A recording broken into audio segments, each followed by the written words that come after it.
Grant Udinski. His name came up on Get Up today. This from Adam Schefter. Grant Udinski, the Jaguars offensive coordinator, just pulling out of the Browns job. Another one? He pulled out on the Browns just now, and so he's going to be staying with Jacksonville under a new deal unless he gets the Buffalo Bills head coaching job. And do you expect we still have 4 vacancies here? How quickly are these moving? I would think that by the middle of the week, most, if not all, these vacancies will be filled. Anybody that at any point is at a favorite in the coaching search, unless you've been on Team Jim Schwartz since day one, everyone's officially wrong.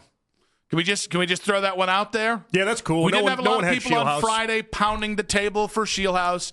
The Yudinski is Dinsky. That push was so hard last week. Or the Udinski. Yeah, but now it's Dinsky. Udinski. Duvinsky. Okay, that didn't work. Just like Liam Cohen didn't work when he did it there. But he's out, and I thought it was really interesting watching how quickly people spun their wheels and tried to turn from, well, I've always been really interested in Nate Scheelhaase. It definitely bothered me all day long. Everyone's like, it was always going to be Scheelhaase, guys. It was always going to be Scheelhaase. No, it wasn't. I'm sorry. We do this every day for 5 hours all day. Well, no, it wasn't. Everyone on Twitter believed it was Yudinski. A lot of people that listened to the radio believed it was Schwartz. Like, there was a lot of people that believed in a lot of things, but nobody believed in Scheelhaase. And listen, I'm not saying that Nate hasn't been a serious candidate for this the entire time, because he's one of the guys that got second-round interviews. He's there. He's been there. So, and listen, I think the popular read here is Yudinski pulling out of this search likely means that it unless there's something we're not seeing here, it's Scheelhaase, or at the very least it's Schwartz. Okay, we can get to that, but I just think it's wild how many people were like, over the weekend I started feeling like it wasn't Yudinski, and I was like, was over the weekend? Did you mean about Monday at about 9:36 this morning? Because that's what it sounded was like. Was it like Tuesday or Wednesday of last week? I said something to the effect of how maybe Scheelhaase is actually the front runner because Barry just loves to just mess with everybody so much, and the idea that Yudinski was getting so much love. And Barry's been on the record, he just likes to throw people off and throw the scent off in such a way that makes everyone look like an idiot. See what happened draft night, by the way, where everyone was convinced the Browns were taking Travis Hunter at number 2 to then trade out of it to take Mason Graham. Like, he likes this stuff. And so, there was a part of it in the back of my brain where it was like, are we all reading this so incredibly wrong? Because it, once again, is just Andrew Barry throwing everyone for a loop. Yeah, I do think the Browns have tried to play a game of, anytime there's a negative report about this search, we're going to shoot it down, while also we're not going to be incredibly forthright about all the things that have happened. Like, for instance, there have been rumors, reports, innuendos that there were a fair amount of people that just turned down the opportunity to interview for the job altogether. I know Lima brought the Shula thing, which then everybody ran with. That's not the only name. Like, a guy like Clint Kubiak was in the building a year ago. The fact he wasn't at least interviewed, or at least it's not reported that he was interviewed, is really interesting. It really is. Now, maybe he didn't turn them down. Maybe they weren't interested. But it's so funny. Like, I guess because I wasn't that enamored with the idea of Yudinski, I can't really this is really bad. We do have to acknowledge half of the guys that got second-round interviews here, half of them said thanks, no thanks, even if that's all perfunctory.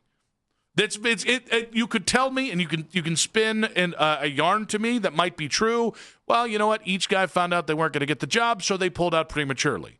Okay, but Mike McDaniel didn't pull out of the Baltimore job when everyone knew it was going to Jesse Minter. He didn't pull out of the Buffalo job, even though now he's officially been unveiled as the OC in the Chargers. Grant Udinski withdraws. He did pull out of the Buffalo job, didn't he? It was literally within the last 24 hours, right? It was this weekend. It was this weekend. I thought, it's Saturday or so. But at the time, he withdrew from the Cleveland job and then took the Chargers job, and then it was like, but if the Ravens I think he's still in on the Raiders job, by the way, isn't he? That's so confusing. Or something I don't even know like that, how the hell that works. However, like with Yudinski, it's really interesting that the wording is he's pulled out of Cleveland, he's still in the Buffalo job, but he also got a raise in Jacksonville.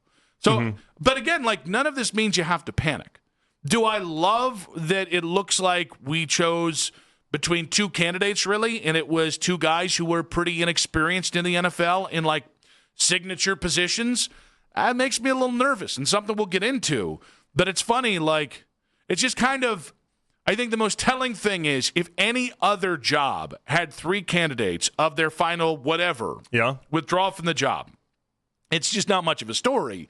But because the Browns lack such a credibility around the NFL and because this search has been painted in such a light because of many reports, you're just not going to get the benefit of the doubt from the NFL at large. No, you're not. That's why, like in Buffalo, for instance, McDaniel pulls out, Phillip Rivers pulls out today, and it's not as if people in Buffalo are losing sleep over this. They got a faith. I don't know why they have a faith, but they have a faith in the ownership and then being in the front office to be able to get something done and be able to get it right, because that's the type of job they have. But even within this, with Yudinski pulling out, I'm not terribly upset.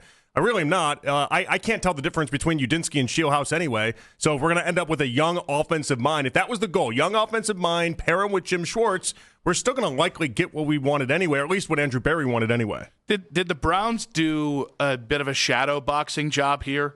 Did they leak any of this stuff, or was all this stuff leaked about Yudinski so that we would pick apart his candidacy so that at the end, when you go to Scheelhaase, it's like, well, he's also inexperienced, but I've picked apart thinking about him. You see, but it didn't work then, because people, instead of picking apart Yudinski, they just got so happy with the offensive side of the ball that I think people just were like, oh, okay, that's great. I watched a 3-minute clip on YouTube about him. I love him.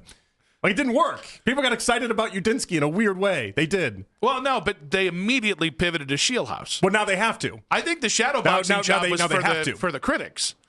I think you put out Yudinski there because he was the one that I actually think he was a little bit more. I think he was just trying to throw him off the scent. And you're probably not wrong. I mean, we're probably grasping at straws trying to figure out what the hell the Browns are thinking. And then even within that, it would have kind of worked, because it's not like Scheelhaase got a lot more people banging on his door. Meanwhile, Yudinski got an interview for the Bills job. See? Threw everybody. You know what? Laser eyes. Threw even the Bills off of the scent. Laser eyes. Get it going. Listen, I'm not panicking about the Yudinski thing. You have to note, half their second-round interviews did pull out after interviewing. Or actually, that's actually what makes the Yudinski thing different, is the first 2 didn't even get to the second-round interview.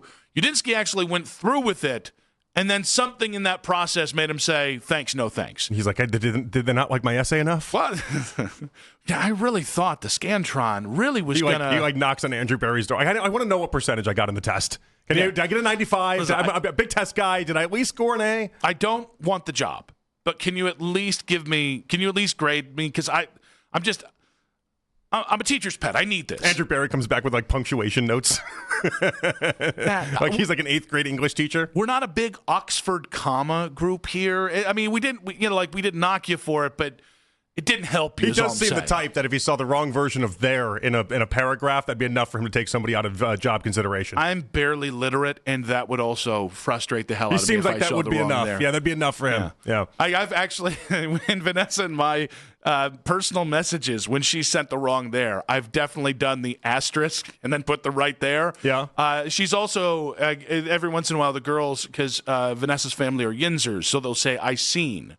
And I caught my daughter saying that once, and I was like, you've seen? You're right, you have you seen? We're not speaking that way. You haven't seen, you haven't seen, but you have seen. And I'm sure they love that. Yeah, no, everybody loves it. You don't make it more friends without correcting people's grammar. That's what I always say. That's why they're family.